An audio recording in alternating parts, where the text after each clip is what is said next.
मंच पर हार्दिक स्वागत है। आपके इस अमूल्य विचारों से हम लोग लाभान्वित होंगे, ऐसी आपकी आशा है। नमस्कार सर। धन्यवाद मैडम। और प्रिय मित्र प्रोफेसर दीपक प्रकाश त्यागी जी, राम नरेश जी मेरे प्रिय हैं ये भी, और आप सब जो जुड़े हुए हैं। सुधाकर जी थोड़ी देर पहले इस पे थे। आप सब एक सेकेंड में अनम्यूट नहीं किया मैंने। हाँ नमस्कार, धन्यवाद। प्रिय मित्र प्रोफेसर दीपक प्रकाश त्यागी जी, प्रिय राम नरेश जी, और जितने प्रतिभागी हमारे सभी शिक्षक साथी हैं, आप सबको नमस्कार, अभिनंदन। आज जैसी बातचीत होनी है, आप सबको पता है कि समकालीन कविता पर मुझे बातचीत करनी है, और मैं उसी पर बात करूंगा कि समकालीन हिंदी कविता का जो भी परिदृश्य है, और यह भी कि समकालीन हिंदी कविता का एक कोई अखिल भारतीय दृश्य परिदृश्य बनता है या नहीं बनता है। क्या यह सिर्फ हिंदी प्रदेशों की कविता है, या एक जैसा कि आपके विषय में भी है, जैसा कि विषय में आपका जो मुख्य विषय है वो चूंकि भारतीय साहित्य को लेकर आप लोग कर रहे हैं, तो हिंदी कविता जो समकालीन हिंदी कविता है उसकी स्थिति क्या बनती है पूरे दृश्य में, तो हम लोग इसकी भी चर्चा करेंगे। आप सब शिक्षक हैं और निश्चित तौर पर अपने अपने विश्वविद्यालयों में, महाविद्यालयों में समकालीन कविता पढ़ते और पढ़ाते भी होंगे, और उसकी जो समस्याएं हैं उससे भी दो चार होते होंगे। सबसे बड़ी समस्या तो उसके नामकरण की ही समस्या है कि समकालीन कविता कब से आज जो लिखी जा रही है वो भी समकालीन कविता है, 1980 में जो लिखी जा रही थी वो भी समकालीन कविता है, और 1960 में जो लिखी जा रही थी वह भी समकालीन कविता है। तो शिक्षक के सामने एक समस्या तो रहती है कि इसको कैसे विद्यार्थियों तक पहुंचाए, और विद्यार्थियों के बीच भी रहता है कि पूरे 60 वर्ष से अधिक का समय बीत गया, लगभग 65 वर्ष का समय होने को आया, और एक पूरी विधा का कोई और नया नाम नहीं हो पाया। कहने वाले यह कहेंगे कि बीच में कई आंदोलन चले, जो साठोत्तरी जिस कविता को समकालीन कविता या साठोत्तरी कविता जिसे लोग कहते हैं, उसमें कई नाम आए, जनवादी कविता और तरह तरह की कविता, नक्सलवाड़ी कविता और भांति भांति की कविताएं चली। आंदोलन आए, छोटे छोटे आंदोलन आए, लेकिन उन आंदोलनों का कोई ऐसा कह सकते हैं प्रभाव नहीं पड़ा कि किसी खास दशक को या किसी खास समय को उनके नाम से अभिहित कर दिया जाए, उनके नाम से पहचाना जाए। तो पढ़ने पढ़ाने की दुनिया में, हिंदी आलोचना की दुनिया में हम लोग लगभग 1960 और उसके बाद की कविता को समकालीन कविता कहते रहे हैं, कह रहे हैं। कोई दूसरा विकल्प अभी तक हमारे पास नहीं है। 60 से पहले की कविता तक का नाम हमारे पास है, नई कविता आप जानते हैं, उसके पहले प्रयोगवाद है, इत्यादि इत्यादि, प्रगतिवाद, और पीछे छायावाद, द्विवेदी युग, ये सारे नाम हमारे पास हैं, और उस कालखंड की कविता की प्रवृत्तियां भी उसके अनुसार निर्धारित हो जाती हैं। जब हम समकालीन कविता कहते हैं और 1960 और उसके बाद की कविता का जिक्र करते हैं, तो एक बड़ी समस्या यह होती है कि यह इसकी प्रवृत्तियां बहुत अलग अलग किस्म की हैं। यह एक रैखिक मतलब जब मैं एक रैखिक कह रहा हूं तो मेरा कहने का यह आशय नहीं है कि जिनका नाम अभिहित किया गया है वो एक रैखिक कविताएं हैं, लेकिन समकालीन हिंदी कविता के संदर्भ में यह विशेष है कि इसमें कई वैचारिक सरणियों के कवि एक साथ काम लिखने लगे। किसी की विचारधारा लोहियावाद थी, किसी की विचारधारा मार्क्सवाद थी, किसी की विचारधारा गांधीवाद थी, किसी की विचारधारा कई तरह की चीजें थी अलग अलग। कोई कहता था कि हम सिर्फ साहित्य के लिए साहित्य लिख रहे हैं, कलावादी आग्रह की भी कविताएं देखने को मिली। तो कई विचारों के लोग एक साथ आए, एक समय में कविताएं लिख रहे थे, तो निश्चित तौर पे जो प्रवृत्तियां बनी वो इन सबको मिलाकर बनी समकालीन हिंदी कविता की। आप सिर्फ अगर मार्क्सवादी वैचारिकी से प्रवृत्तियां निर्धारित करेंगे तो भी समकालीन कविता की सभी प्रवृत्तियों को नहीं बता पाएंगे। अगर सिर्फ लोहियावाद को सामने रख करके समकालीन हिंदी कविता की प्रवृत्तियों को निर्धारित करना चाहेंगे तो नहीं निर्धारित कर पाएंगे। यदि आप गांधीवाद को सामने रख करके करेंगे तो भी निर्धारित नहीं कर पाएंगे। और जो कलावादी आग्रह है वह तो बहुत छोटे समूह का आग्रह है या रहा है, और वो भी ठीक ठीक जिसे कलावाद कहते हैं उसके कितना करीब है यह विचार का विषय है। तो ये सारी चीजें रहीं। हमारे जो कवि आए, आजादी के बाद का समय है नई कविता का, आप सब उससे परिचित हैं, उस पर शायद बातचीत भी किसी ने की होगी या न भी की हो तो भी हम सब शिक्षक हैं, आप सब उससे परिचित हैं। परिचित तो आप समकालीन कविता से भी होंगे। हुआ यह था कि आजादी के बाद का जो समय था, जो करीब 12-14 वर्ष का समय बीता, और जो कवि आए सन 60 के आसपास, उनके सामने बहुत तरह की समस्याएं दिखाई दे रही थी भारतीय समाज में, और उन सब समस्याओं को उन्हें अपनी कविता का विषय बनाना था, बनाया भी उन लोगों ने। यदि आप सन 60 के आसपास आए कवियों के अलावा उन कवियों को भी ले लें जो कि पहले से लिख रहे थे और सन 60 के बाद भी लिखते रहे, मुक्तिबोध और अज्ञेय जैसे कवियों को भी रखें इसमें, नागार्जुन, त्रिलोचन, शमशेर बहादुर सिंह और केदारनाथ अग्रवाल जैसे कवियों को भी रखें।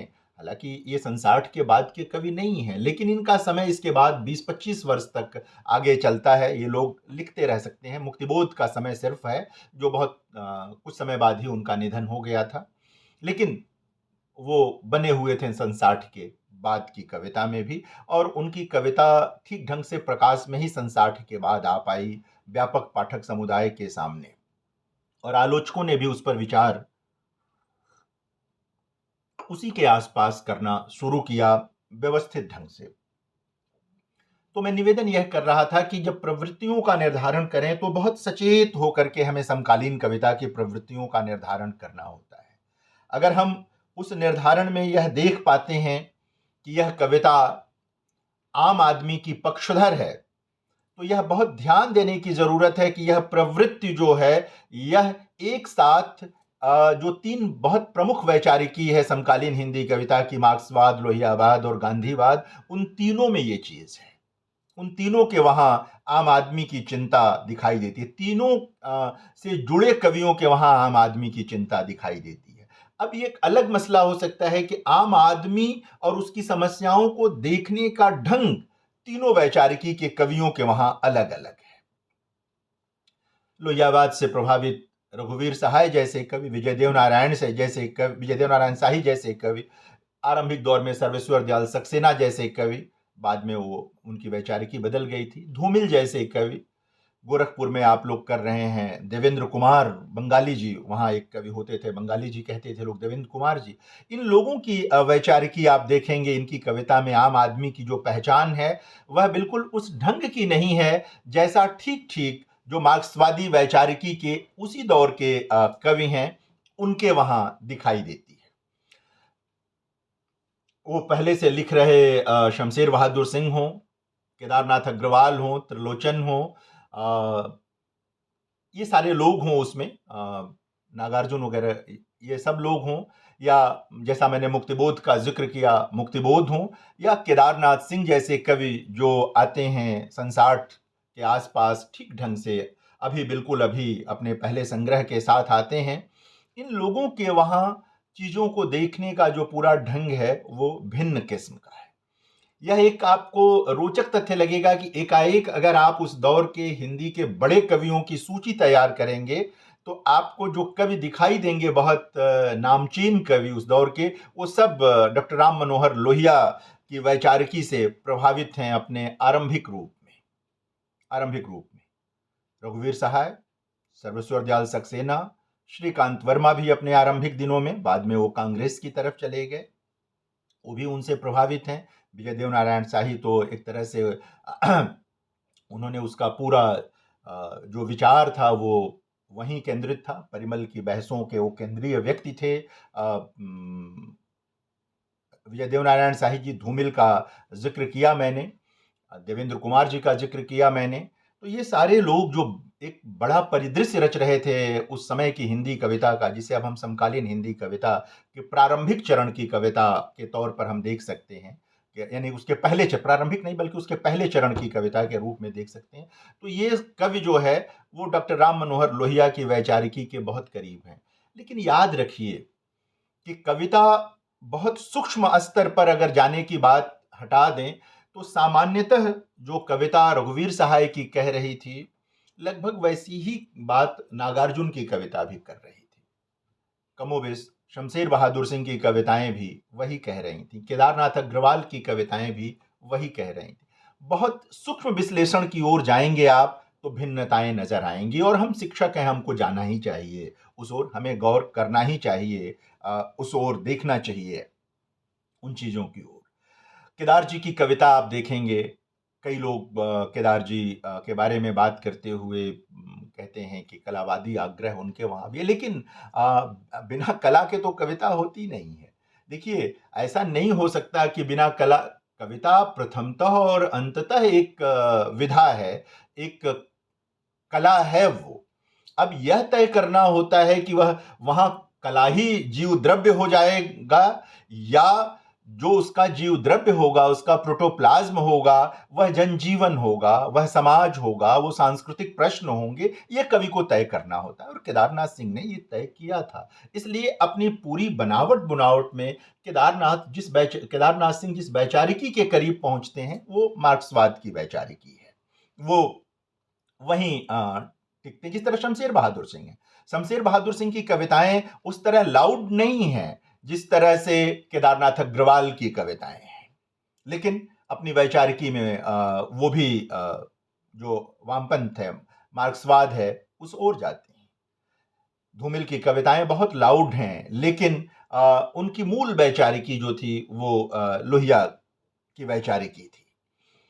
मैं जब ये बात कह रहा हूं तो ये दृश्य स्पष्ट करने के लिए कह रहा हूं कि समकालीन हिंदी कविता पर जब हम विचार करते हैं, तो चीजें इतनी सरल, आसान और एक रैखिक नहीं है कि आप आसानी से रेखांकित कर दें कि यह है। यह भी याद करने की जरूरत है कि डॉक्टर राम मनोहर लोहिया का प्रभाव उस समय अखिल भारतीय था।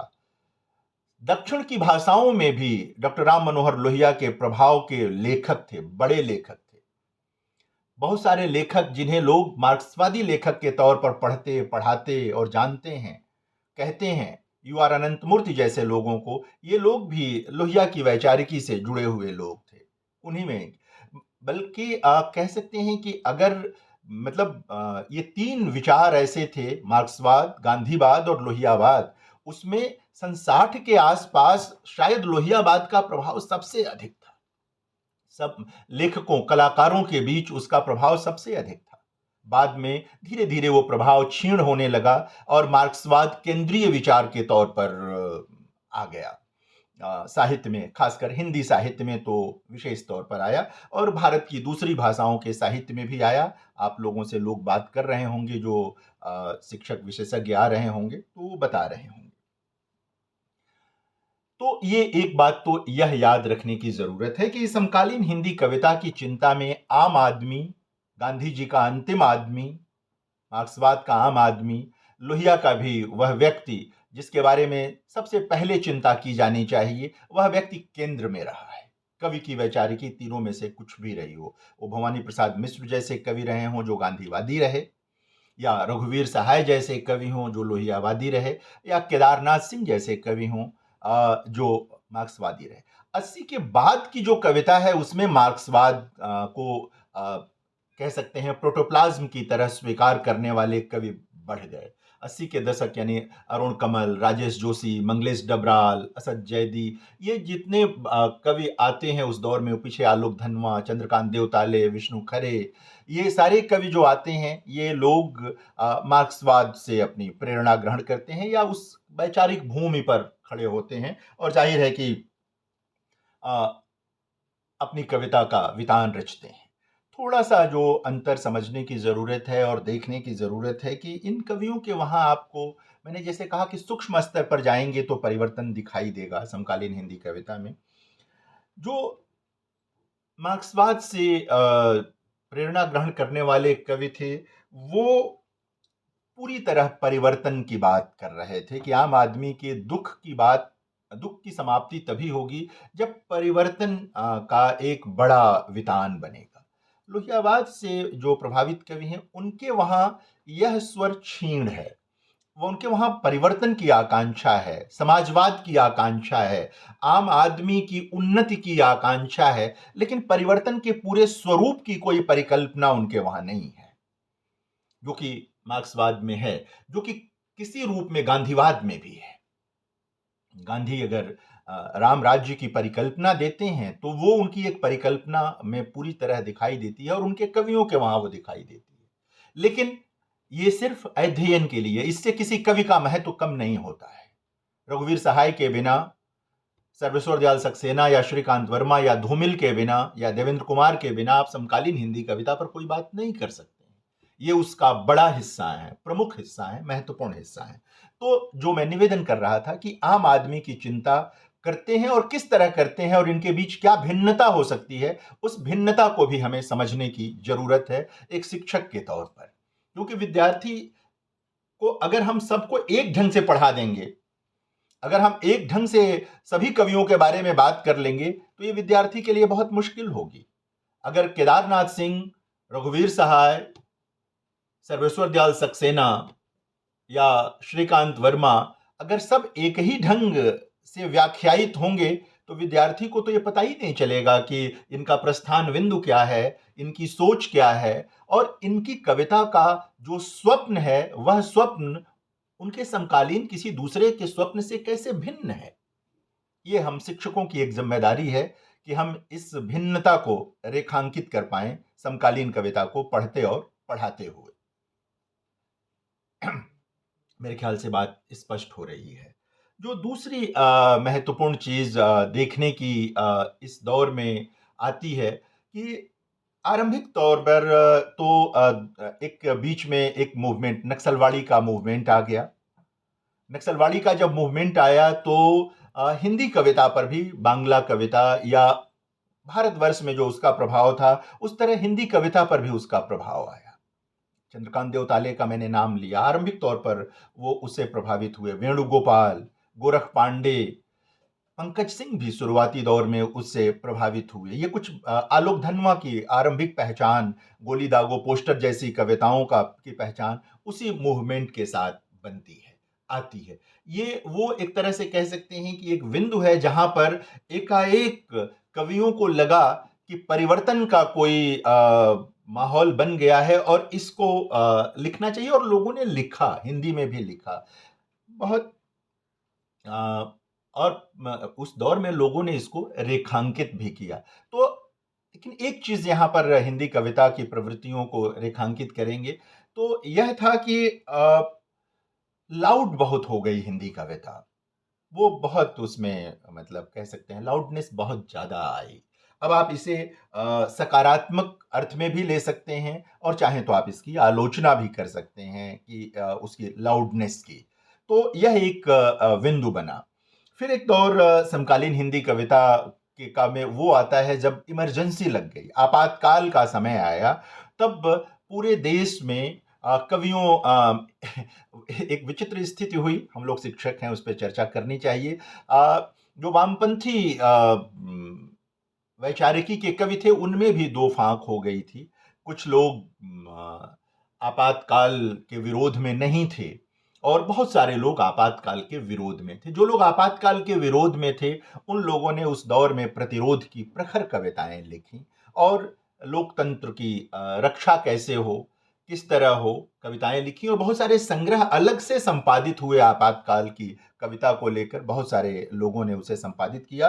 और अगर आप उस कालखंड की जो 75-76 के आसपास की कविता देखेंगे, रघुवीर सहाय की जो हंसो जल्दी हंसो, हंसो हंसो जल्दी हंसो, जो संग्रह है रघुवीर सहाय का, आप उसमें आपातकाल का पूरा जो दृश्य है आप देख सकते हैं, उसकी आहट भी देख सकते हैं। उसकी आहट आपको वहां दिखाई दे सकती है। बिल्कुल आरंभिक कविताएं जो राजेश जोशी की, मंगलेश डबराल की हैं, आप उसमें भी ये चीज देख सकते हैं, वो चीज आपको दिखाई देगी। और भी बहुत सारे चीजें, मैं सिर्फ सबके नाम नहीं गिना रहा हूं, कुछ कुछ नाम बस प्रतीक के तौर पे रख रहा हूं। तो एक बड़ी घटना थी जहाँ पर कवियों ने ये दर्ज किया। देखिए, एक बात बराबर याद रखनी चाहिए कि कविता, कवि, कवि ही कहना चाहिए या कलाकार कहना है। कवि या कलाकार अगर वो वास्तव में कवि या कलाकार है, सिर्फ शिल्प नहीं जान गया, जान गई है और उसमें भरने की एक तरह से कला नहीं सीख ली है कि कुछ भी भर देंगे तो कविता हो जाएगी। अगर वास्तव में वो अपनी पूरी बनावट में कवि है, रचनाकार है, सर्जक है, कलाकार है, तो वह सत्ता का विलोम रचे न रचे, वह सत्ता का प्रशस्त गायक कभी नहीं होता है। तो यह चीज बाद में हमने देखा श्रीकांत वर्मा के साथ। श्रीकांत वर्मा जो कांग्रेस में थे, जो कांग्रेस के सांसद थे, कांग्रेस में कई जो संगठन उसमें महत्वपूर्ण पदों पर रहे, उन श्रीकांत वर्मा ने अपने अंतिम दिनों में मगध जैसी कृति की रचना की। कौशल अधिक दिनों तक चल नहीं सकता, कौशल में विचारों की कमी है। सत्ता में रहते हुए सत्ता की आलोचना करने का साहस ये सिर्फ कवि कर सकता है, ये सिर्फ एक सर्जक कर सकता है, जो अपनी बनावट बुनावट में कलाकार है वो कर सकता है। श्रीकांत वर्मा ने यह संभव किया और मगध इसीलिए एक महत्वपूर्ण कृति के रूप में स्मरणीय है। आज भी उस पर चर्चा होती है, बातचीत होती है और सत्ता में रहने के बावजूद भी श्रीकांत वर्मा इसीलिए एक महत्वपूर्ण कवि के रूप में स्मरणीय हैं, याद किए जाते हैं, पढ़े और पढ़ाए जाते हैं। तो मैं ये कह रहा था कि जो एक और विशेषता प्रवृत्ति के तौर पर समकालीन कविता की आप रेखांकित कर सकते हैं कि सत्ता के साथ एक आलोचनात्मक रिश्ता हिंदी कविता का बराबर रहा है। कभी भी विवेकहीन ढंग से समकालीन हिंदी कविता ने उसका साथ नहीं दिया। कभी-कभी कुछ कवियों ने, जब विष्णु खरे ने संजय गांधी के पक्ष में कविता लिख दी या बाद के दौर में उन्होंने कविता लिखी सत्ता के पक्ष में, तो उसकी बहुत आलोचना की, उनके मित्रों ने भी आलोचना की और जो उनके आलोचक थे उन लोगों ने भी आलोचना की। कभी भी हिंदी के दायरे में इस बात को स्वस्थ ढंग से नहीं लिया गया कि कोई कवि सत्ता की प्रशस्ति में और उसमें भी व्यक्तिपरक जो सत्ता है उसकी प्रशस्ति में कोई कविता लिखे या उसकी बात करे। हमेशा इसी बात की प्रशंसा की गई कि आप समूह की बात करिए, आप समाज की बात करिए। एक जो हमारा पूरा, अगर राष्ट्र के अर्थ में बात करना चाहते हैं तो पूरे राष्ट्र की बात कीजिए। अगर वो बात है, आपकी ध्वनि वहां जाती है तभी बात बनती है, लेकिन व्यक्तिपरक चीजों की बात नहीं। अगर आपने किसी व्यक्ति को केंद्र में रखकर कोई कविता लिखी है तो उसका भी कोई सामाजिक, सांस्कृतिक या राष्ट्रीय संदर्भ बनना चाहिए और अंतर्राष्ट्रीय बने तो और अच्छी बात, बनना चाहिए। तो समकालीन हिंदी कविता में यह चीज भी हुई और ये जद्दोजहद बहुत बड़ी है। हम जितनी आसानी से इस बात को कह ले रहे हैं, कवियों के लिए ये बात उतनी आसान होती नहीं है, कथाकारों के लिए बात उतनी आसान होती नहीं है। ये रचने में, करने में बहुत सारी चीजें, बहुत सारे अवरोध आते ही आते हैं। तो वह चीज रही। प्रवृत्तियां जब निर्धारित हुई तो उन प्रवृत्तियों के निर्धारण में थोड़ा सन 60 से पहले के समय को देखेंगे तो जो परिमलवादियों और मार्क्सवादियों के बीच बहस हुई थी, उसने भी एक निर्णायक भूमिका निभाई थी। परिमल में सामान्यतः लोहियावाद से प्रभावित कवि और रचनाकार शामिल थे और उनसे जो बहस कर रहे थे रामविलास शर्मा जी और नामवर सिंह जी जैसे लोग, ये लोग मार्क्सवादी विचारों के लोग थे। वहां से भी बहुत सारी चीजें आगे की तरफ बढ़ी और जो समकालीन हिंदी कविता का परिदृश्य है वो साफ भी हुआ था, चीजें स्पष्ट भी हुई थी। एक बात और समकालीन हिंदी कविता में 80 के बाद का जो परिवर्तन है, जो सामान्यतः हिंदी कविता आप लोग सुनते होंगे, पढ़ते होंगे, उस पर बात करते होंगे, तो मुख्य धारा की कविता, ये मुख्य धारा पद ही चला उस रूप में जब स्त्री विमर्श सामने आ गया और बहुत सारा लेखन कविता में भी और साहित्य की अन्य विधाओं में भी स्त्री विमर्श के आसपास होने लगा। स्त्री जीवन तो सदा से केंद्र में रहा है, साहित्य के आने लगा। थोड़े बाद में डॉक्टर भीमराव अंबेडकर की वैचारिकी से प्रभावित दलित विमर्श आया, हिंदी क्षेत्र में भी आया। महाराष्ट्र में तो बहुत पहले आ गया था वो, भारत के कुछ दूसरे हिस्सों में भी पहले आ गया था, हिंदी में भी वो 90 के आसपास आ गया। एक चीज़ वो आई। थोड़ा और बाद में आएंगे तो विमर्शों की जो चीज़ चली उसमें आदिवासी विमर्श भी शामिल हुआ, और उन लोगों ने बिरसा मुंडा और तमाम अन्य अपने विचारकों और जो मुक्तिदर्शी लोग थे उन लोगों को सामने रखकर, उनके विचारों को रखकर अपनी बात कहनी शुरू की। और अभी हम उस पर आएंगे क्रमशः कि किस तरह हुआ। पिछड़ा विमर्श भी पिछले दिनों आ गया है और उसकी भी एक वैचारिकी तैयार हुई है, लोग काम कर रहे हैं। सहमति असहमति अपनी जगह है, आजकल मूल्यांकन का आधार भी वो होने लगा है। अभी थर्ड जेंडर से संबंधित चीज़ें भी हिंदी साहित्य में आई हैं। मुख्य रूप से ये कथा साहित्य को केंद्र में रखकर बहुत सारे रिसर्च भी होने लगे हैं। कविता में भी आया है, और साहित्य अकादमी ने पिछले 2-3 वर्षों में, बल्कि 3 वर्षों में कहना चाहिए, जो अपने बड़े आयोजन किए हैं उसमें थर्ड जेंडर के लिए पूरे सेशन रखे हैं, और उन समुदायों के कवि ही और कथाकार और विचारक ही आकर के अपनी बात कह रहे हैं, सुन रहे हैं। तो यह भी एक नई चीज़ है और समकालीन कविता के भीतर की चीज़ है। यानी समकालीन कविता जब हम कह रहे हैं तो वह सिर्फ गांधीवाद, मार्क्सवाद और लोहियावाद से आगे जब आती है तो वो वहाँ पर स्त्री विमर्श भी आता है, वहाँ दलित विमर्श भी आता है, वहाँ आदिवासी विमर्श भी आता है, वहाँ पिछड़ा विमर्श भी आता है, वहाँ थर्ड जेंडर का भी विमर्श आता है। वंचना से जुड़े बहुत सारे जो विमर्श हैं वो सब समकालीन हिंदी कविता के बहस के बीच में आते हैं। और बहुत सारे कवि इन वैचारिकी के साथ, जो विचार सरणियाँ हैं, इन विचार सरणियों के साथ अपनी आत्मीयता महसूस करते हैं, अपनी एकता महसूस करते हैं। इनके बीच आपस की बहसें अपनी जगह हैं, वो हैं बहसें। जो अन्य विमर्श आए हैं उनकी मार्क्सवाद से शिकायत है कि मार्क्सवाद उनके लिए पूरा नहीं है। मार्क्सवादियों के अपने जवाब भी हैं उनके लिए, जो मार्क्सवादी विचारक हैं उनके जवाब हैं। वो एक लंबी बहस का मामला है, 1-1.5 घंटे के व्याख्यान में हम उसको वहां तक नहीं ले जा सकते, लेकिन वो महत्वपूर्ण है। हम लोग शिक्षक हैं, हम लोगों को जानना चाहिए। हमारी अपनी वैचारिक सरणी चाहे जो हो, लेकिन हमें यह तो जानना ही चाहिए कि जो हम पढ़ा रहे हैं, जो जिन पाठ्यक्रमों से हम जुड़े हुए हैं, वो कैसे अस्तित्व में आए हैं और उनको पढ़ने पढ़ाने का हमारा औजार क्या होना चाहिए, ये जानना बहुत जरूरी है।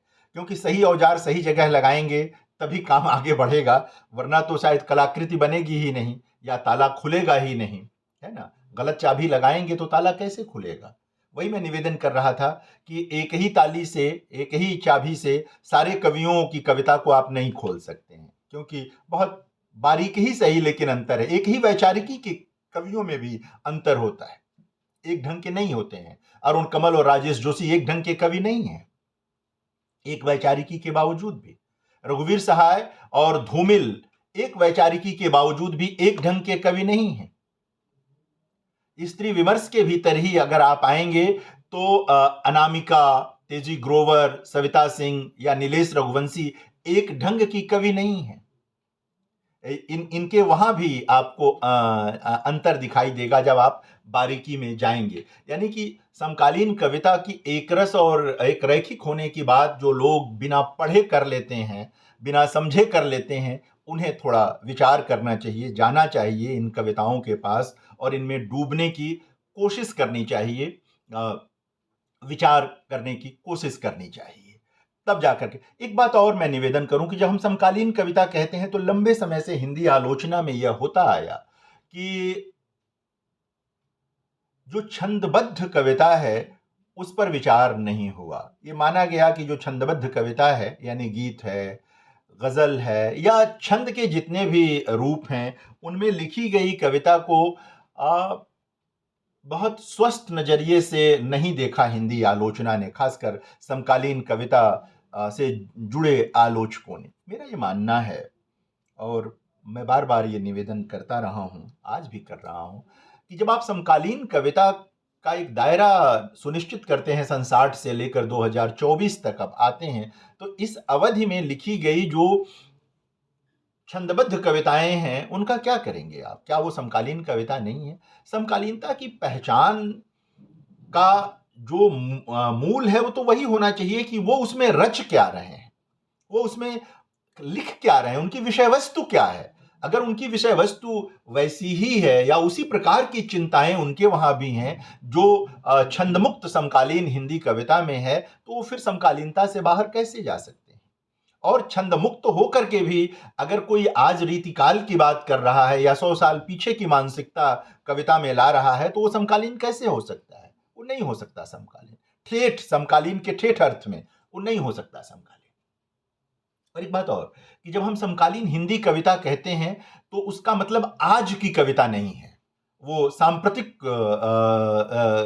के मतलब जो कहते हैं ना कि आज हम लोग लिखते हैं ना संप्रति क्या कर रहे हैं, तो वो वाला मामला नहीं है। समकालीन का मतलब लगभग 60-65 वर्ष की कविता। और इसीलिए उसके कई चरण हैं। बाद के दिनों में यह हुआ कि समकालीन कविता को पढ़ने पढ़ाने की सुविधा के लिए, खासकर रिसर्च की सुविधा के लिए, लोगों ने दशकों में बांट कर देखा। छठे दशक की कविता, 7वें दशक की कविता, 8वें दशक की कविता, 9वें दशक की कविता, आखिरी दशक की कविता, और अब आजकल 21वीं सदी की कविता पर भी बहुत सारे रिसर्च होने लगे हैं, बात होने लगी है। 20-24 वर्ष का समय बीत गया है। ये देखिए, ये सुविधा ही है बस, इससे चीजें तय नहीं होती। ऐसा नहीं है कि 61 से 70 के बीच में जो कविता की प्रवृत्तियां थी वो एकाएक 71, 72, 74 में लुप्त हो गई। ऐसा नहीं होता। या 80 के आसपास जो प्रवृत्तियां अरुण कमल, मंगलेश डबराल, असद जैदी, राजेश जोशी, उदय प्रकाश के साथ आईं, वो एकाएक 82-84 में खत्म हो गई और वो रह गई। ये संधि स्थल होता है।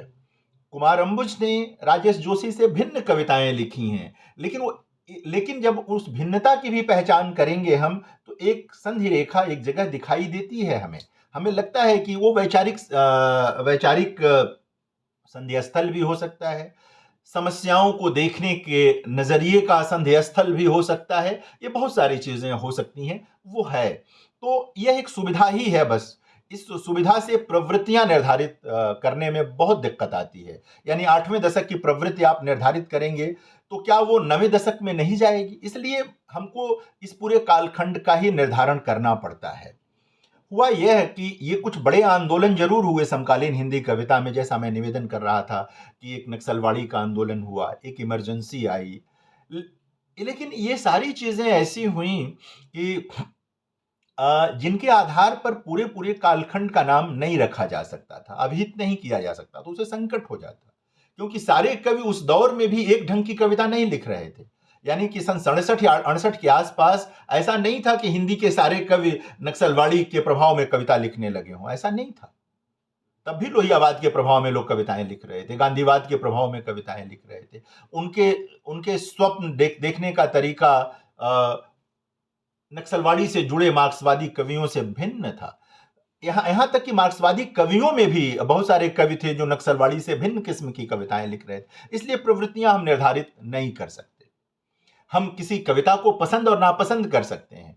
किसी कविता के प्रति हमारा अनुराग अधिक हो सकता है, वो हमारी मनोरचना, वैचारिक रुचि के अनुरूप हो सकती है, लेकिन इससे ये तय नहीं होता कि दृश्य पूरा का पूरा हम उसी के अनुकूल बना दें या उसी के नाम कर दें। ये पट्टा लिखाने जैसी चीज तो है नहीं कि करा दिया जाए। तो ये समस्या बराबर आलोचकों के सामने, साहित्य के इतिहासकारों के सामने रही है समकालीन कविता को पढ़ते पढ़ाते हुए। एक चीज और भी हुई कि समकालीन हिंदी कविता पर बात करते हुए अक्सर हिंदी के आलोचकों ने, इतिहासकारों ने, हिंदीतर राज्यों में जो लोग हिंदी में कविता लिखते रहे हैं उनकी चर्चा नहीं की या न के बराबर की। जबकि लगभग कह सकते हैं कि पिछले 60-70 वर्षों में हिंदीतर राज्यों में भी लोगों ने अच्छी हिंदी कविताएं लिखी हैं। 80 के बाद के दौर में तो कई महत्वपूर्ण कवि, ए अरविंदाक्षन जैसे कवि आपको मिलेंगे जिन्होंने केरल में रहते हुए हिंदी में बहुत अच्छी कविताएं लिखी। आपको नॉर्थ ईस्ट में पिछले 20 वर्षों में ऐसे कवि दिखाई देंगे, पूर्वोत्तर में, जो अपनी मातृभाषाओं में न लिख करके हिंदी में लिख रहे हैं। तो यह इस तरह से देखेंगे तो ये सुख का विषय है कि हिंदी कविता सिर्फ हिंदी प्रदेशों की कविता नहीं है। हिंदी कविता अपने स्वरूप में अखिल भारतीय है। बंगाल में भी हिंदी में कविता लिखने वाले लोग हैं। उड़ीसा में भी हिंदी में कविता लिखने वाले लोग हैं। महाराष्ट्र में भी हिंदी में कविता लिखने वाले लोग हैं। और जैसा मैं कह रहा हूं कि अन्य दक्षिण के राज्यों में भी हिंदी में कविता लिखने वाले लोग हैं और वो अच्छी कविताएं लिख रहे हैं। तो एक बड़ा स्वरूप हिंदी कविता का, समकालीन हिंदी कविता का एक बड़ा स्वरूप तो बनता ही है। वो सिर्फ 11 राज्यों की कविता नहीं है, 12 राज्यों की कविता नहीं है। पंजाब में आप देखें कि पंजाब से निकले हिंदी कवियों और कथाकारों को आप निकालेंगे तो बहुत सारा हिस्सा निकल जाता है हिंदी का। उनकी मातृभाषा हिंदी नहीं थी, लेकिन उन लोगों ने हिंदी में लिखा है। तो लेकिन उनके साथ न्याय भी हुआ है। खैर, उनको हिंदी आलोचकों ने बराबर महत्व दिया, लेकिन दक्षिण के कवियों के साथ और पूर्वोत्तर के कवियों के साथ न्याय नहीं हो पाया, अब होने लगा है। तो ये एक पूरा दृश्य हमको ये समझने की जरूरत है। और अक्सर जब मैं समकालीन हिंदी कविता पर बात करता हूं तो त्रिलोचन की वो जो 2 पंक्तियां हैं मुझे बराबर याद आती हैं और मैं दोहराता ही हूं कि हिंदी की कविता उनकी कविता है जिनकी सांसों को आराम नहीं था। ये दोनों अर्थ में है। ये दोनों अर्थ में ये चीज रहती है। और दोनों अर्थ में जब कह रहा हूं, यानी कवि के अर्थ में भी है और कविता की जो के में आए हुए लोगों के अर्थ में भी है। यानी कि हिंदी कविता जिन लोगों की बात करती है वो कोई खाए पिए अघाए लोग नहीं हैं। वे श्रम करते हुए लोग हैं, वो काम करते हुए लोग हैं। तरह तरह से उनका जीवन संकटों और समस्याओं से भरा हुआ है, ऐसे लोग हैं। और जो कभी भी हिंदी की दुनिया में आए, बहुत थोड़े से लोगों को छोड़ दीजिए, तो वो लोग भी इन्हीं परिस्थितियों से निकल करके आए हैं। इन्हीं, भले ही उनका जीवन बाद के दिनों में और बेहतर हुआ हो उनके श्रम के कारण, उनकी मेहनत के कारण, लेकिन निकल करके वो ऐसी ही परिस्थितियों से आए हैं। इसलिए उनका जो जुड़ाव है, जो उनकी सघन जुड़ाव है, वो लगातार ऐसे लोगों के साथ बना रहता है। तो समकालीन हिंदी कविता को कई बार समझने के लिए मुझे लगता है कि त्रिलोचन की ये 2 पंक्तियां सूत्र की तरह हैं। इनको हमें कहीं न कहीं याद रखना चाहिए, देखना चाहिए। मित्रों, ये भी हुआ है कि जो समकालीन हिंदी कविता आई, जैसे गज़लें बहुत अच्छी लिखी गई हैं। आप किस तरह से, आप शमशेर बहादुर सिंह ने गज़लें लिखी, निराला ने तो लिखी ही थी पहले, भारतेंदु हरिश्चंद्र ने लिखी थी। मैं 60 के बाद की बात कर रहा हूँ, शमशेर बहादुर सिंह ने लिखी। त्रिलोचन का तो एक पूरा संग्रह ही है, गुलाब और बुलबुल नाम से गज़लों का एक संग्रह ही है। दुष्यंत कुमार की गज़लों को आप क्यों कर समकालीन हिंदी कविता का हिस्सा नहीं मानेंगे? अदम गोंडवी की गज़लों को आप क्यों कर समकालीन हिंदी कविता का, या बली सिंह चीमा की गज़लों को आप क्यों कर हिंदी का हिस्सा नहीं मानेंगे? या बहुत सारे लोगों को, बहुत सारी जो अच्छी गज़लें लिखी गईं, माधव कौशिक की गज़लों को आप क्यों नहीं मानेंगे कि वो समकालीन हिंदी कविता का हिस्सा हैं? ये सब लोग हैं, क्योंकि वो वही बात कह रहे हैं जो मुक्त छंद में हिंदी के कवि कर रहे हैं। गीत लिखने वालों को भी इसी ढंग से याद रखना चाहिए। वो गोरखपुर के ही देवेंद्र कुमार बंगाली जी रहे हों, या रमेश रंजक रहे हों, उमाकांत मालवीय रहे हों, या अब भी बहुत सारे लोग जो गीत लिख रहे हैं, वो भी समकालीन हिंदी कविता के दायरे के भीतर ही आते हैं। वो नवगीत विधा का नाम हो सकता है, नई कविता के पैटर्न पर वो नाम आया था कभी, लेकिन बातें तो बदलती गई हैं। तीसरी बात, समकालीन हिंदी कविता की एक और जो बड़ी समस्या है वो ये है, जो उस पर आरोप भी रहा है कि समकालीन हिंदी कविता में चीज़ें बदलती तो रही हैं और बदली भी हैं, लेकिन वहाँ बहसें भी बहुत सारी रही हैं। जैसे मैं कह रहा था कि जो स्त्री विमर्श आया, स्त्री विमर्श का ये कहना था कि जो समकालीन हिंदी कविता उसके पहले की है, उसने स्त्री प्रश्नों को उस ढंग से नहीं उठाया जैसे कि उसे उठाना चाहिए था, या जैसे कि स्त्री कवियों ने उठाया।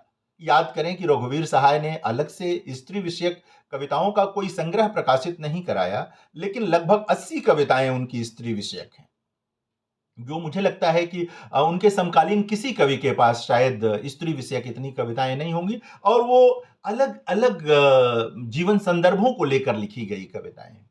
एक एक कविता पर आप लंबी बहस कर सकते हैं, बात कर सकते हैं। बावजूद इसके भी जो स्त्री विमर्शकार आई हिंदी में, उनका कहना था कि हमारी बात हुई तो, लेकिन पूरी नहीं हुई। तो एक शिकायत के साथ आई और ये कितना सुखद है कि 90 के बाद हिंदी में स्त्री कवियों की संख्या में सुखद वृद्धि हुई है। वैसे हम पीछे जाकर याद करते हैं तो कौन याद आता है? महादेवी वर्मा, सुभद्रा कुमारी चौहान, उसके बाद कीर्ति चौधरी, उसके बाद तेजी ग्रोवर और गगन गिल। बीच बीच में एक लंबा गैप। ऐसा नहीं कि कवित्रियों ने लिखा नहीं होगा, लेकिन वो नोटिस से बाहर रही, वो उन पर चर्चा नहीं हुई। यह भी एक शिकायत है, यह भी एक चीज। ये बात दलित कवियों ने भी कहा कि मार्क्सवाद ने बातें तो की, लेकिन मूल समस्या को ही मार्क्सवाद नहीं समझ पाया, जो जाति की समस्या थी। और वो एक बहस को लेकर के वो आए। अब भी उनके साथ संवाद है। मार्क्सवादी जो विमर्शकार हैं उनका और दलित विमर्शकार हैं, और कई बिंदु ऐसे हैं दोनों के बीच जो समान जैसे हैं, लेकिन भिन्नताएं भी हैं। और ओम प्रकाश वाल्मीकि ने, कमल भारती ने, हिंदी के लोगों की मैं बात कर रहा हूं, इन लोगों ने अच्छी बहसें की एक दौर में मार्क्सवादी विचारकों के साथ, और अपनी आपत्तियां दर्ज की। जाहिर है कि उसमें आक्रोश भी था। बाद के दिनों में अपनी कई आपत्तियों पर उन लोगों ने पुनर्विचार भी किया, वो एक अलग मसला है। लेकिन उनका भी यही कहना था कि समकालीन हिंदी कविता में वो सारी बातें नहीं आईं जो हमारे जीवन की आनी चाहिए। तो ओम प्रकाश वाल्मीकि की कविताओं से आप परिचित हैं, कमल भारती की कविताओं से, शिवराज सिंह बेचैन की कविताओं से, तमाम लोगों की जो दलित, बड़े दलित कवि आए पिछले 20-25 वर्षों, बल्कि 30-35 वर्षों में, आप में से कई लोग उनसे परिचित होंगे और उनको पढ़ रहे होंगे। वो कविताएं विचलित तो करती ही हैं, परेशान तो करती ही हैं, और ये सही है कि वो प्रश्न नहीं आए। मुझे याद आता है कि आ, 70 के ही दशक में देवेंद्र कुमार जी, जिनका मैं जिक्र कर रहा हूँ, गोरखपुर के अपने बंगाली जी, उनकी एक छोटी सी कविता थी उस दौर में। वो लोहिया जी के साथ अपनी वैचारिकी को जुड़े हुए थे, लेकिन उनकी कविता थी जो बहुत बाद में दलित विमर्शकारों ने इस ढंग की बात की। उनकी छोटी सी कविता थी कि स्वार्थ जब समान रूप से टकराता है तो हर युग में एकलव्य से सिर्फ अंगूठा मांगा जाता है। यह बात दलित समाज से आए एक कवि ने की थी उस पूरे प्रगतिशील कविता के दौर में। प्रगतिशील कविता के दौर में जो प्रगतिशील कवियों का पूरा समूह था उनके बीच में इस तरह का प्रश्न समाज के अन्य जाति समूहों से आए कवियों के वहां नहीं आया था। यह 90 के बाद दिखाई देता है जब हम विचार करते हैं। 90 के बाद जब हम देवेंद्र कुमार की कविता पर विचार करते हैं, जो वो बांस को केंद्र में रख करके कविता लिखते हैं, उस पर जब हम विचार करते हैं तो लगता है कि किसी और कवि के वहां इस तरह के प्रतीक, बिंब क्यों नहीं आए, क्यों नहीं आए।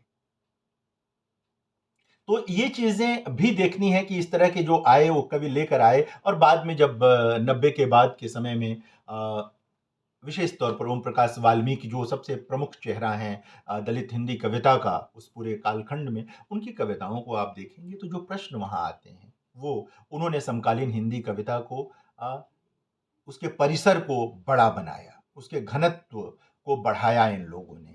कहीं ना कहीं अगर हम जब विचार करते हैं तो लगता है कि ये चीजें छूटी तो थी ही समकालीन हिंदी कविता में, ये चीजें गई। स्त्री कवियों का आदिवासी प्रश्न, बहुत सारे हम लोगों के जो कवि थे उनके वहां आए, लेकिन जब सीधे सीधे आदिवासी समाजों के निर्मला पुतुल जैसी कवि आई तो उन्होंने जो बात कही तो लगा लोगों को, हाँ इस तरह की बात तो पहले नहीं हुई थी, नहीं हुई थी।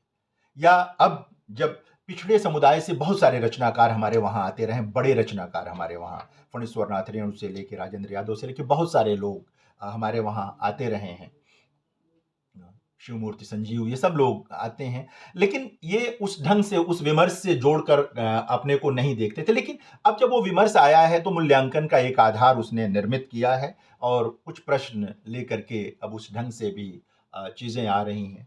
थर्ड जेंडर के लोगों ने भी अब सवाल उठाया है। वो कहते हैं कि जो आईजी क्या कहते हैं इसको, एलजीबीटी क्यू का जो प्रश्न है उसमें अन्य लोगों से जो हम लोगों की समस्या है, ट्रांसजेंडर अपने लिए कहते हैं वो लोग, वो थोड़ी भिन्न है। उन लोगों की चीज़ें रुचि का मामला है, अन्य लोगों का मामला रुचि का है, जबकि हमारा मामला जेंडर का सवाल है। तो समस्याएँ वहाँ भी, यानी एलजीबीटीक्यू हम कहते हैं तो ऐसा नहीं कि प्रवृत्तियाँ एक जैसी हो जाएँगी। उनके में से भी अलग-अलग लोग जो आ रहे हैं, उनकी कविता का स्वर अलग है, उनकी ध्वनि अलग है, उनकी समस्याएँ अलग हैं। ऐसा नहीं कि कोई कह दे एलजीबीटीक्यू समुदाय की रचना है, तो एक रैखिक हो जाएगी, जबकि वो एक रैखिक नहीं है। थर्ड जेंडर के लोग कहते हैं कि हमारा मामला जेंडर का सवाल है। ये हमारा जो यौन अभिरुचियों का प्रश्न नहीं है ये, हमारे लिए। तो वहाँ जो कविताएँ उनकी आ रही हैं, जो उनके वहाँ चीज़ें निकल कर के आ रही हैं, वो भिन्न किस्म की हैं समकालीन हिंदी कविता में, और ये अखिल भारतीय हैं। ये मैं इस अनुभव से कह सकता हूँ कि पिछले 2-3 अंतर्राष्ट्रीय साहित्य समारोहों में, जहाँ पर थर्ड जेंडर के लोगों ने अपनी कविताएँ पढ़ीं, उसमें उड़िया के कवि थे, बांग्ला के कवि थे, कन्नड़ के कवि थे, और हिंदी के थर्ड जेंडर के लोग तो थे ही वहाँ पर। ये इन सभी थर्ड जेंडर की कवियों ने जो बात कही, वो बिल्कुल हमारे कह सकते हैं कि हमारी कविता में वो अनुपस्थित प्रश्न था। उन समुदायों को लेकर जो मुख्य धारा कही जाती है, उसके कवियों ने जो बातें कही थी, वो बहुत आधी-अधूरी जान पड़ी उनको सुनने के बाद। तो एक तरह से कह सकते हैं कि इन सबके आने से हमारा परिसर बड़ा ही हुआ है। हाँ? और सही अर्थों में बड़ा हुआ है। रबड़ खींच के नहीं बड़ा हुआ है, वो वास्तव में बड़ा हो गया है। तो ये इसको ध्यान में रखने की ज़रूरत ज़रूर है समकालीन कविता को पढ़ते-पढ़ाते हुए। कई बार क्या होता है कि हम शिक्षक लोग ये करते हैं कि समकालीन हिंदी कविता का पाठ्यक्रम है, 5 कवि प्रिस्क्राइब्ड हैं उसमें, उन 5 कवियों के बारे में इधर-उधर से सामग्री इकट्ठा कर ली और पढ़ा दिया। नहीं करना चाहिए हमें ऐसा। अगर हम ऐसा करेंगे, तो हम अपने विद्यार्थियों के बीच जो साहित्य का एक बड़ा हिस्सा है, समकालीन साहित्य, समकालीन कविता, हम उसके उनके में अभिरुचि ही नहीं जगा पाएंगे। वो किन प्रश्नों को लेकर के सामने आया है, उन प्रश्नों से भी उनको हम परिचित नहीं करा पाएंगे, और उनके बीच जो बहुत बारीक सूक्ष्म अंतर है, उनसे भी परिचित नहीं करा पाएंगे। ये हम लोगों का दायित्व है। अंततः हम सब लोग अगर नहीं ये करेंगे, तो कोई और नहीं करने वाला ये काम। शिक्षक का ही काम है चीजों को सैद्धांतिक आधार भी देना। देखिए ना, समकालीन कविता की इधर की जो समस्या है, पहले भी शायद आप में से कुछ लोग कहीं मिले होंगे तो मैंने वहां भी जिक्र किया होगा कि इधर क्या हुआ है कि यह जो पूंजीवाद है, आजकल नव पूंजीवाद शब्द का भी इस्तेमाल होता है, कुछ विचारक करते हैं। इसने क्या किया है? इसने कल्पना जैसी चीज को हमारे जीवन से अनुपस्थित कर दिया है। आज हम क्या करते हैं? विज्ञापनों के व्यामोह में है। विज्ञापन क्या है? विज्ञापन सहज कल्पना नहीं है। विज्ञापन आपका स्वप्न नहीं है। विज्ञापन कुछ पेशेवर लोगों द्वारा पूंजी के उत्थान के लिए, विकास के लिए योजनाबद्ध ढंग से तैयार किए गए स्वप्न हैं, और उनको हमारा स्वप्न बना दिया जाता है टेलीविजन के माध्यम से, यूट्यूब के माध्यम से, प्रचार के तमाम माध्यमों से। और ऐसे में अगर कल्पना ही अगर मौलिक नहीं है, तो कविता कैसे बनेगी? कविता या साहित्य की कोई भी विधा, कलाकृति बिना मौलिक स्वप्न के कैसे संभव हो? तो नव पूंजीवाद ने जो सबसे बड़ा हमला किया है और लगातार कर रहा है, साम्राज्यवादी एक तरह से कह सकते हैं, एक चीज है कि उसने मौलिक स्वप्न पर, मौलिक कल्पना पर प्रहार किया है। हमारे कवि इसको दर्ज कर रहे हैं। हमारे इस सुख की बात है कि हमारे कवि इसको दर्ज कर रहे हैं, और इसीलिए मैं कह रहा था कि कवि सत्ता का विलोम रचे न रचे, वह उसका प्रशस्त गायक नहीं होता है। वह उसकी आलोचना करता ही करता है, उसको करना चाहिए, वरना उसे कोई याद नहीं रखेगा, उसकी कविता कभी याद नहीं की जाएगी। तो एक बड़ा प्रश्न ये हुआ है कि हमारी मौलिक कल्पना हमारे पास नहीं रह गई है। समकालीन हिंदी कविता की एक और समस्या है, जो सैद्धांतिक रूप से हमें कहना चाहिए, और जो कवि हैं उनको उस पर विचार करना चाहिए, कि जो उसकी संप्रेषणीयता का प्रश्न है, प्रयोग के नाम पर उस संप्रेषणीयता पर हमें किसी ढंग का हमला नहीं करना चाहिए स्वयं, और न होने देना चाहिए। उसकी संप्रेषणीयता बहुत जरूरी है। मुक्त छंद में लिखें, कोई समस्या नहीं है। मैं स्वयं कविताएं लिखता हूं, लेकिन उसकी संप्रेषणीयता तो सुनिश्चित करनी होगी। हम जिस समस्या को लेकर, जिस समाज को लेकर, जिन स्वप्नों को लेकर कविता रच रहे हैं, वो अगर उन लोगों तक नहीं पहुंच रहा है जिन तक हम पहुंचाना चाहते हैं, तो कविता का मामला व्यर्थ हो जाता है। कविता सिर्फ कक्षा में बैठे विद्यार्थियों की चीज नहीं है, वो बहस की चीज है, वहां हम सैद्धांतिकी निर्मित करेंगे, लेकिन अंततः उसका उपयोग तो व्यापक समाज, समुदाय और इस विश्व में होना है। वो वहां पर अगर कुछ कर पाती है, तब उसकी कोई भूमिका बनती है और निकल करके आएगी। ये देखना चाहिए कि कवि कैसे चीजों को कहते हैं, करते हैं। कविता क्या करती है? देखिए, कविता के साथ कई लोगों को लगता है कि समकालीन कविता क्यों पढ़ें, वो तो बहुत उदास करने वाली कविता है। देखिए, जब माहौल उदासी का होगा तो कविता में उदासी आएगी, लेकिन अगर बहुत सूक्ष्म ढंग से उस कविता को पढ़ेंगे तो आपको उम्मीद की कोई किरण भी वहां जरूर दिखाई देगी। लगेगा कि कोई रास्ता तो यहां से निकलता है। बहुत बहुत हो सकता है कि पगडंडी जैसा रास्ता हो, लेकिन निकलता तो है वहां से, और उसकी पहचान करनी पड़ती है। वो दिखे, मतलब एकदम ऐसे मोटे तौर पर नहीं दिखाई देगा। तो एक चीज वो है, तो संप्रेषणीयता का मामला है। कला, जैसा मैं कह रहा था कि बहुत जरूरी है कला, लेकिन कविता में इतनी कला न हो कि जीवन ही अनुपस्थित हो जाए। जो पहले से बहस होती आई है, चलती चली आई है, उस पर भी विचार करने की जरूरत है, देखने की जरूरत है। अगर हम उसको नहीं करेंगे तो चीज कहीं ना कहीं बिखर जाएगी, बिगड़ जाएगी। एक समस्या और कविताओं के सामने आई है कि समकालीन हिंदी कविता में इधर विमर्श आए हैं, उन्होंने बहुत सारा काम किया है, सब कुछ है, लेकिन किसान जीवन बहुत थोड़ा सा है। पिछले 20-30 वर्ष की कविता में या 35 वर्ष की कविता में किसान जीवन बहुत थोड़ा सा है। यहाँ तक कि जो कवि गांवों में रहते हैं, उनके वहां भी किसान जीवन बहुत कम है। तो ये देखने की जरूरत है कि किसान जीवन क्यों नहीं है हिंदी कविता में। ये कवियों के लिए भी समस्या है, और जाहिर है कि जो आलोचक हैं, पढ़ने पढ़ाने वाले हैं, उनको भी ये रेखांकित करना चाहिए कि ये बात कवियों तक पहुंचे कि किसान जीवन क्यों कर अनुपस्थित है। ग्रामीण जीवन का जो कह सकते हैं, जो बहुत सारी ग्रामीण जीवन की समस्याएं हैं, वो भी कविता में कम कम है। एक दौर जरूर हिंदी कविता में आया जब चिड़िया चुरुंग की बात करके लोगों को लगा कि कविता गांव की हो गई। चिड़िया चुरुंग से कोई परहेज नहीं है, मैंने स्वयं इस तरह की कुछ कविताएं लिखी हैं, लेकिन चिड़िया चुरुंग का व्यापक दृश्य परिदृश्य बनता है या नहीं बनता है, यह देखने की जरूरत है। गांव हिंदी कविता में किस तरह आ रहा है? वो क्या अपनी समस्याओं के साथ, अपने स्वप्नों के साथ, अपनी जटिलताओं के साथ आ रहा है या नहीं आ रहा है? ऐसा तो नहीं कि किसी सुंदर रोमान, मतलब एक रोमान के साथ आ रहा है, कोई सुंदर पक्ष उसका दिखाया जा रहा है। जो उसकी पूरी सामाजिक संरचना है, वो समकालीन कविता में आ रही है कि नहीं आ रही है, यह भी पढ़ने पढ़ाने वालों की जिम्मेदारी है रेखांकित करना, और कवियों की तो है ही कि वो उसको देखें और समझें। देखें कि गांव, जब हम स्त्री जीवन की ही बात करते हैं, स्त्री विमर्श के भीतर की कविता को भी देखें, तो ये देखना होगा कि सीधे गांव से आई एक स्त्री की जो कविता है वह, और जो एक महानगर में रह रही स्त्री की कविता है, स्त्री विमर्श के भीतर ही वो दो तरह की कविता है।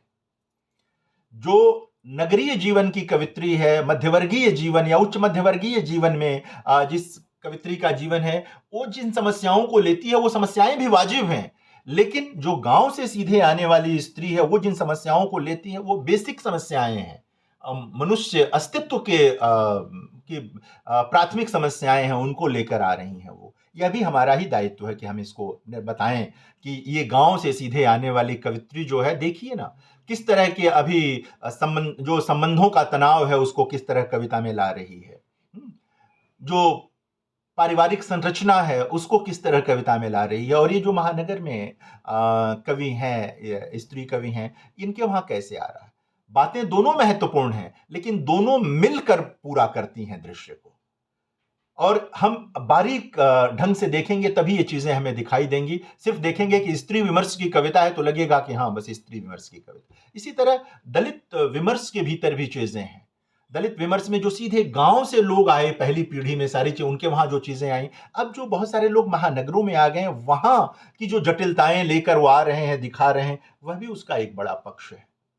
उसको भी देखने और समझने की जरूरत, और इस तरह की बहुत श्रेष्ठ कविताएं हिंदी में आ रही हैं, और नए से नए कवि लिख रहे हैं उसको, नए से नए कवि। यह भी सही है कि बहुत सारे कवि दोहराव कर रहे हैं, उनसे अग्रज कवि जो कह गए हैं उन्हीं को आकर वो कह रहे हैं, लेकिन ये होता ही है। ये हर तरह की कविता में होता है, हर तरह के उसमें होता है। इसको लेकर बहुत हाय तौबा करने की जरूरत नहीं होती है, करने की जरूरत है भी नहीं, मुझे लगता है इसको। तो इसको भी देखने और समझने की जरूरत है, और तभी हम इसको कर पाएंगे। महानगरों में रहने वाले जो तथाकथित मुख्य धारा के कवि हैं, उनकी कविताओं में भी यह देखना है कि वो सिर्फ मध्यवर्गीय या निम्न मध्यवर्गीय जीवन की कविता लिख रहे हैं। उनके वहां भी यह जो पूरा बिल्डरों का समूह है, यह जो भूमाफिया हैं, यह जो तमाम तरह के माफिया महानगरों में हैं, ये समकालीन हिंदी कविता में न के बराबर उनकी उपस्थिति है। उनको दर्ज नहीं किया गया है कविता में, बहुत कम दर्ज है ये हिंदी कविता। ये एक समकालीन हिंदी कविता की कह सकते हैं कि कमजोरी है, कि उनके कवि अपने एक निश्चित दायरे के भीतर ही अपना श्रेष्ठ दे रहे हैं। दें वो, लेकिन आएगा कौन, अतिक्रमण कौन करेगा, ये प्रश्न तो उस पर विचार करते हुए हम शिक्षकों को उठाना ही होगा। हम लोग जो कविता पढ़ते पढ़ाते हैं उन्हें ये बात करनी ही होगी। तो और भी जो नगरों की जीवन की दिक्कतें हैं वो कम कम आ पाती हैं, और चमत्कार करने कराने का मसला अधिक कई बार दिखने लगता है हिंदी कविता में, और हम लोग उस पर कई बार लहलोट भी होते ही रहते हैं, प्रशंसा भी करते ही रहते हैं। तो वह भी एक चीज है। समकालीन हिंदी कविता में ये तमाम भिन्नताएं हैं, लेकिन ये सब मिलकर एक तो बनती ही हैं।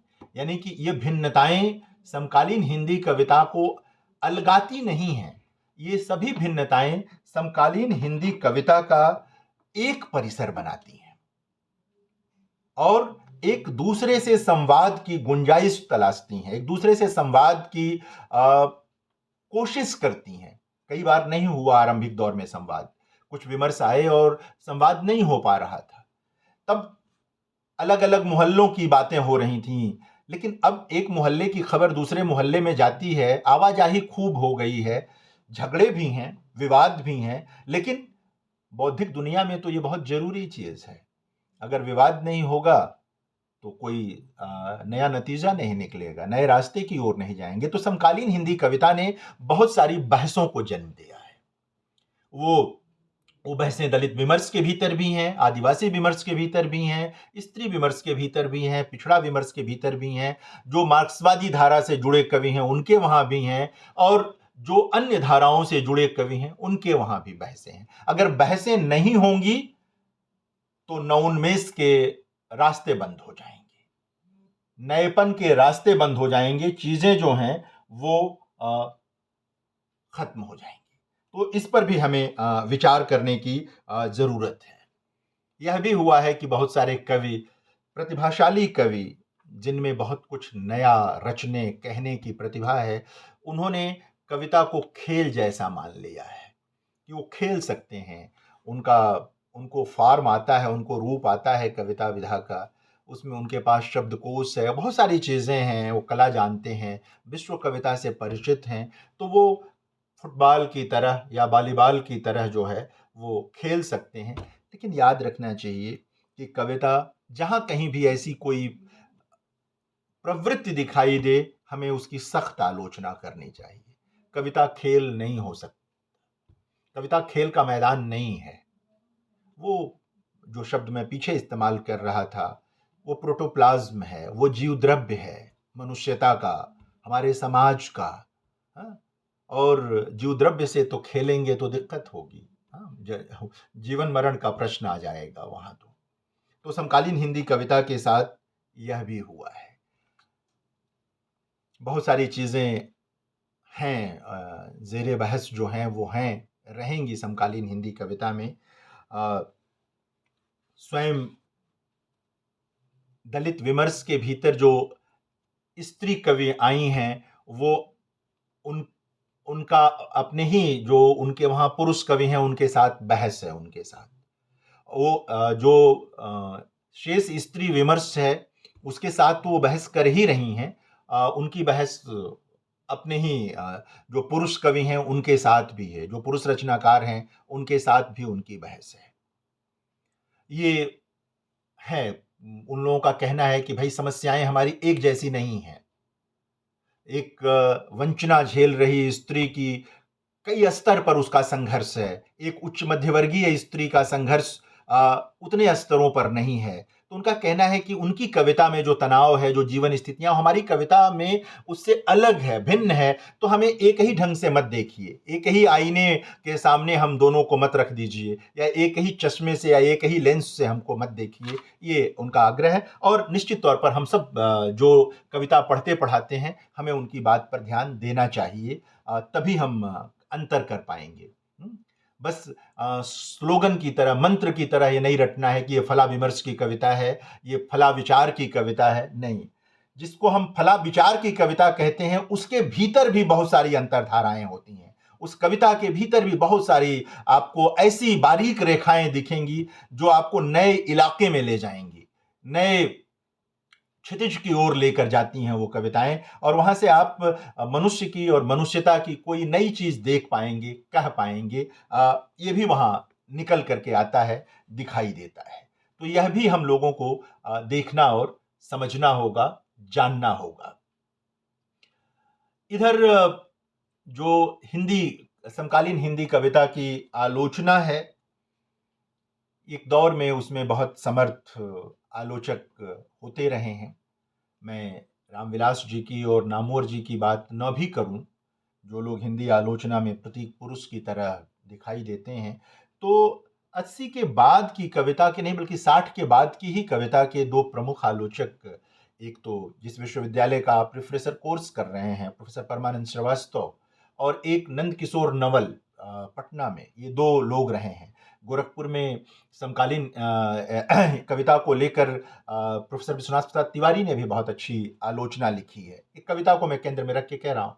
वैसे तो वहाँ प्रोफेसर रामचंद्र तिवारी भी हुए, जो बड़े आलोचक हुए, लेकिन जो कविता की बात करेंगे तो परमानंद श्रीवास्तव और नंद किशोर नवल, दो ऐसे आलोचक हुए जो जिन्होंने समकालीन हिंदी कविता की आलोचना को एक आधार दिया। सहमति असहमति अपनी जगह है, होगी भी लोगों की। परमानंद जी की अपनी रुचियां थीं, नंद किशोर नवल की अपनी रुचियां थीं। कुछ कवि दोनों की रुचियों में अनुकूल थे, ये भी एक तथ्य है। तो ये निकला। उसके बाद आएंगे तो 80 के दशक के एक कवि विजय कुमार जो हैं, उन्होंने अपने दशक के अपने साथी कवियों को लेकर के आलोचना लिखी, जिसे महत्वपूर्ण माना जाता है। वो चीज़ें निकल करके उसके बाद के दौर में देखेंगे आप, तो आलोचना तो आई है। बहुत सारे आलोचक हैं, अजय तिवारी ने भी आलोचना लिखी कविता की। बहुत सारे आलोचक आपको दिखाई देंगे, लेकिन ऐसी आलोचना का अभाव रहा इधर। अरुण होता बहुत अच्छी आलोचना समकालीन हिंदी कविता की लिख रहे हैं, उस पर काम कर रहे हैं। कमलेश वर्मा बहुत अच्छा काम कर रहे हैं इधर लेकर। प्रणय कृष्ण बहुत अच्छा काम कर रहे हैं। आशुतोष कुमार बहुत अच्छा काम कर रहे हैं। संजय कुमार बहुत अच्छा काम कर रहे हैं। ये लोग कविता की आलोचना को लेकर बहुत महत्वपूर्ण काम कर रहे हैं। बजरंग बिहारी तिवारी बहुत महत्वपूर्ण कार्य कर रहे हैं। खासकर जो दलित विमर्श से जुड़ी कविता है, उसको लेकर के कर रहे हैं। स्वयं स्त्रीवादी रचनाकारों में अनामिका ने बहुत महत्वपूर्ण कार्य किया है इस दिशा में। हो सकता है कुछ नाम छूट जाए, मैंने लिख के नहीं रखा है सामने नाम, इसलिए इसे बिल्कुल अगर किसी का कहीं छूटता है नामोल्लेख, तो इसे प्रवृत्तियों तक माने हमारी बात को। सारी चीज़ें सिर्फ उदाहरण के तौर पर कुछ नाम मैं ले रहा हूँ। न सायास किसी का नाम ले रहा हूँ, न सायास छोड़ रहा हूँ किसी का नाम। तो ये बहुत सारे लोग हैं जिन्होंने काम किया है, लेकिन जिस व्यवस्थित ढंग से कभी रामविलास जी और नामोर जी ने काम किया, या बाद में परमानंद जी और नंद किशोर नवल ने काम किया कविता को लेकर, उतने व्यवस्थित ढंग से हिंदी आलोचना, हिंदी कविता की आलोचना पिछले 20-25 वर्षों में नहीं दिख पा रही है। दिखनी चाहिए। अगर वो नहीं होगी तो निश्चित तौर पे समकालीन कविता को पढ़ने और पढ़ाने में समस्याएं बढ़ेंगी, मुश्किलें बढ़ेंगी हमारी। हम उसको रोक नहीं पाएंगे, और हम ही लोगों के बीच से वो लोग आएंगे। हाँ, हम जो पढ़ते पढ़ाते लोग हैं, देखिए, आलोचना का अनिवार्य संबंध संस्थाओं से होता है। संस्थाओं के बाहर के भी कुछ आलोचक हुए हैं, लेकिन आलोचना एक पूरी ट्रेनिंग का नतीजा है। एक विश्वविद्यालयी जो पूरा माहौल होता है, इंस्टीट्यूशंस होते हैं, वहाँ इसीलिए आलोचना में स्कूल्स चले।